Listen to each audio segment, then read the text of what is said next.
Hey, what's up everybody? We're down here at Occupy Phoenix, and I was on the live stream the other day, and we were going through some conversation with some different people, and I'm gonna let Walter introduce himself.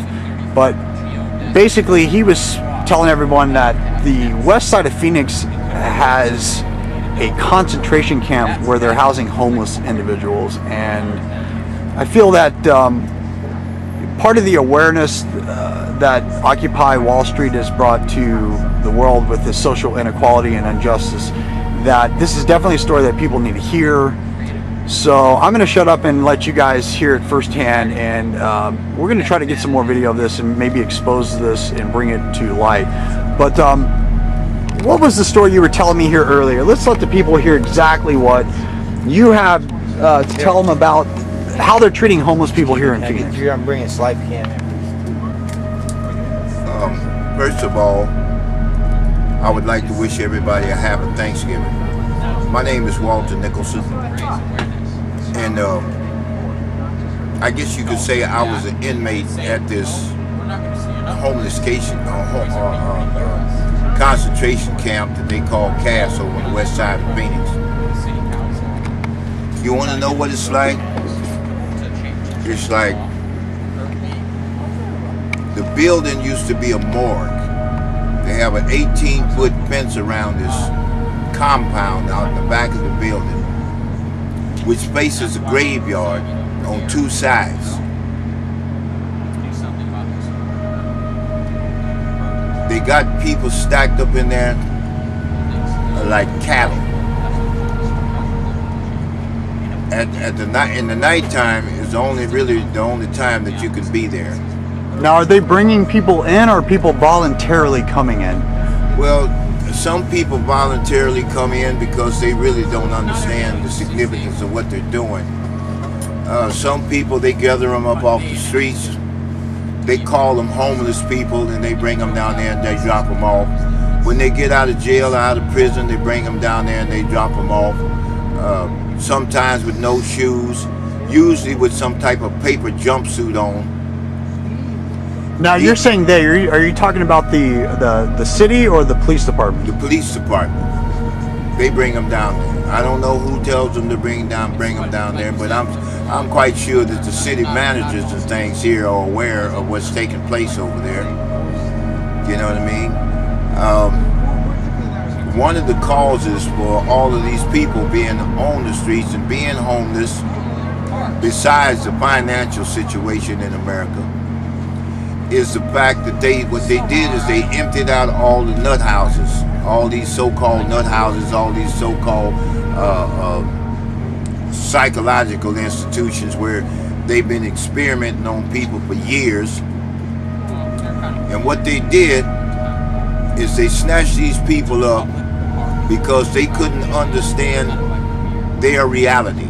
And because they couldn't understand their reality, they branded them as schizophrenic, paranoid schizophrenic, or some other name that they made up to apply to people.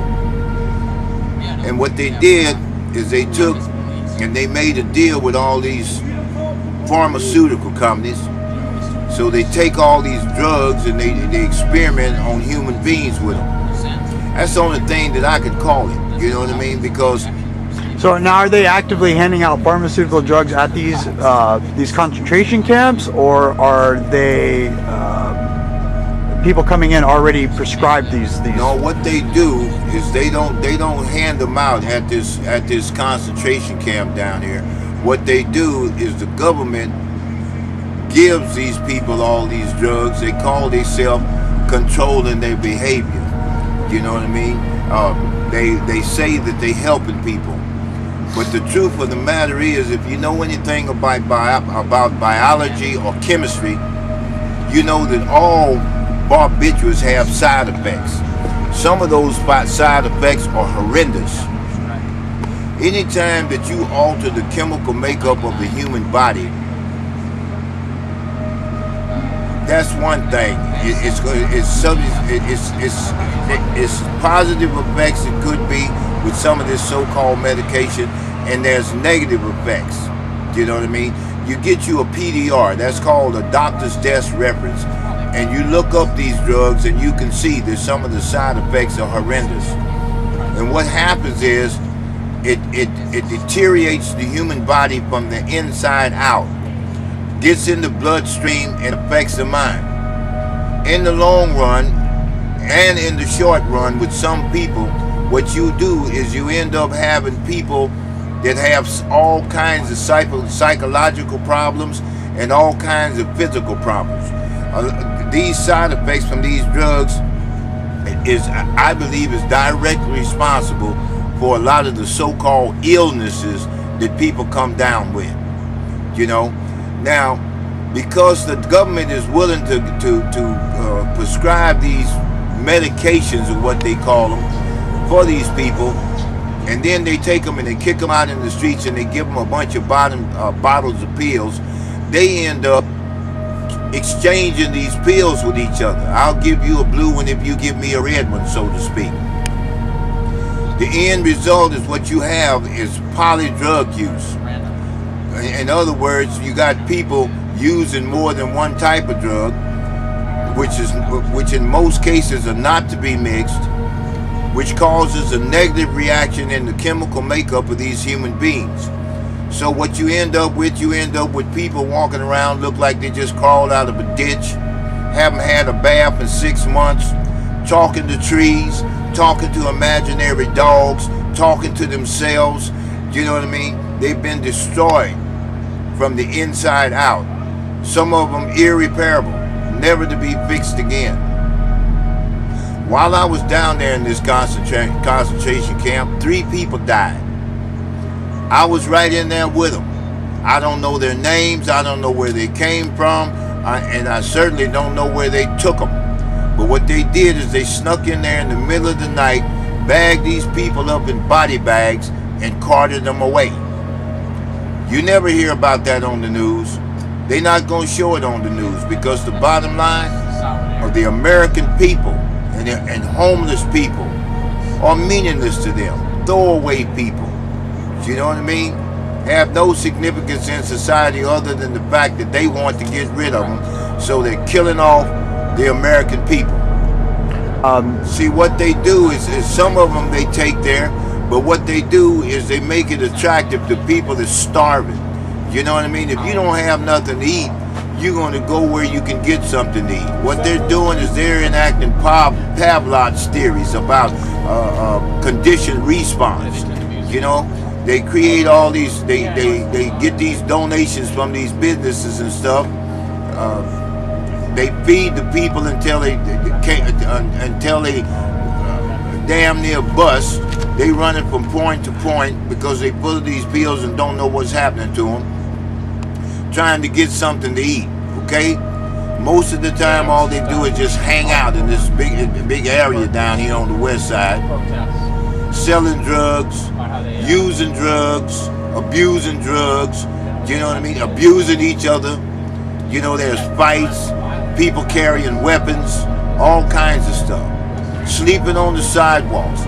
Just to give you an example of what I'm talking about, how the imparity and the execution of law. Now, they send people here for sleeping in the park to jail. But if you go right down there on 12th Street in Madison, you'll see a whole line of people sleeping on the sidewalk. So what they do is that this is one of the ways that they're able to keep people there, because they use it as a form of punishment. If you don't come back by a certain time, you can't come in and you have to sleep on the ground and out in a parking lot that's surrounded by a galvanized wire fence on cardboard or whatever else you can find to cushion yourself from the ground. Kent State was getting shot the fuck up and ASU was sitting out here. Now, some people would say that they're helping people. I disagree. I disagree completely. You know what I mean? So, you know, and that's why I'm talking to you and telling you about what's happening. See, if that's happening on the west side of Phoenix, more than likely it's happening in other cities as well. You know what I mean? See, you know, at one time, and then concentration camps is nothing new to the American scene. You know, back during the Japanese War, they incarcerated all the Japanese citizens and put them in concentration camps. You know what I mean? And they got concentration camps other places too.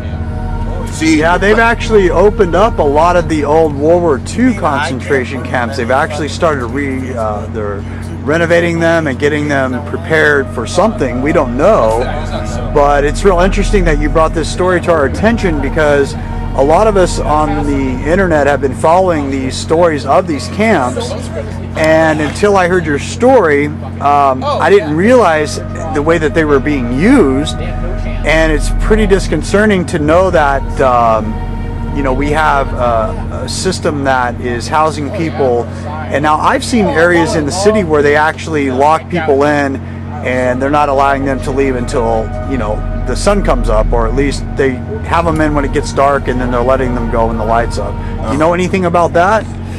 No, I'm not familiar with any other place, either fortunately or unfortunately. I've never been homeless before. You know what I mean? But so this is my first experience. You know what I mean? But this is the conclusion that I came to, that these people have either a long-range plan or a short-range plan for incarcerating a certain segment of the United States. In the process, violating people's constitutional rights under the color of law, demonstrating that they have no respect for the Constitution and have no respect for the American people. Did you know there's a vagabond law in Arizona? No, I didn't. It says that you have to have $5 in your pocket at all times, or you could be basically put into jail. And that's why I think that a lot of times that we have laws now, you cannot sleep, and they're asked that you can't have anything underneath you, like no type of camping equipment. Like technically that's considered camping in the city of Phoenix. That's why we're seeing a lot of our protesters being arrested, is because they're doing it under the camping ordinance. And so it's kind of, it's once again disconcerting to know that if you are homeless, that under the statutes and the laws of the state of Arizona in the city of Phoenix, you can be arrested simply for being misfortunate or being homeless. And if you are homeless, you can be arrested for simply having something under your head, let's say like a pillow or a backpack, and a blanket over you to keep you warm. Have you ever been harassed for trying to sleep anywhere in the city? The police ever tried to harass you for that? Well, I must admit I've never been harassed, and the reason that I've never been harassed is because I wasn't sleeping outside. You know what I mean? But I'm sure that if I had been sleeping outside, I would have been arrested. I've seen enough of that take place to know that that's so. So you do see homeless individuals being arrested by the police department simply because of the fact of their social inequality, the fact they don't have a home. Absolutely. Absolutely. And now, do they ever try to maybe persuade these people to go to these concentration camps and instead of a source of an outlet to? They not only suggest that these people go to these places, they take them there and drop them off personally. So they don't have anybody there like doctors or anyone trying to administer any type of vaccinations or hand out medication. Do they offer any type of social services to provide for that? Like, say, if you wanted to be, say, medicated or vaccinated, do they have social assistance for people in those positions? Yes, they do at this place on the west side. But my view of that is it's just another place to dispense more medication to people that's really not in need of more medication. It's bad news. There's a battery. And another way that I see that, it's a means to build the American people and the government out of money. You know what I mean? I think that's the primary purpose behind it, because they're certainly not helping anyone by doing that. Right. They're not helping them get better. Well, I thank you very much for your time, and I'm sure a lot of people are going to be very interested to hear what you had to say. And you guys, this is part of the reason we're occupying, is we have a lot of things in the system that are that need to be addressed, things that need to be fixed, and the fact that people can actually be arrested by police officers. I mean, we've got several officers. If you take a look right here, We got a whole street full of officers that have, you know, taken the time out to come down and watch a bunch of people who would like Wasting to the American taxpayers' exactly money peacefully by protest, standing guard on peaceful people when they should be out arresting murderers and child molesters and robbers and thieves. And Walter, what's our First Amendment right? Our First Amendment right is the right to say what we want to say, and we also have a right to assemble and protest. That's right. We have the right to peacefully assemble. Peacefully assemble, and also the law says that anyone that violates your constitutional rights is subject to lawsuit. Well, that's anybody that takes an oath to the Constitution, that swears to uphold that oath, that doesn't uphold that oath is committing an act of treason. Do you know what the punishment for treason is in the United States? There's only one punishment for treason. Fire squad. No, sir. It is by hanging. By a rope. Is it by hanging? Well, I know, yes, so, I know treason is punishable by death. Yes, it's punishable by death, but I feel that if we were to, let's say, implement the act of punishing people for the crime of treason, and you were to hang them in a public square, do you feel that would get the attention of our public officials to maybe, let's say, uphold the constitutional values and do what's right instead of enforcing laws that basically enslave and demoralize people and really more or less don't give anyone the chance to pursue life, liberty, and happiness, which is what, you know, this country's all about? Personally, I don't think it's right to kill anybody.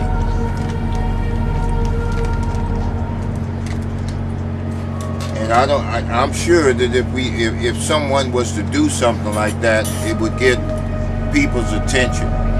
But my thing is simply this: how can I say I'm better than them if I act just like them? No, I don't think it's right to kill people under any conditions.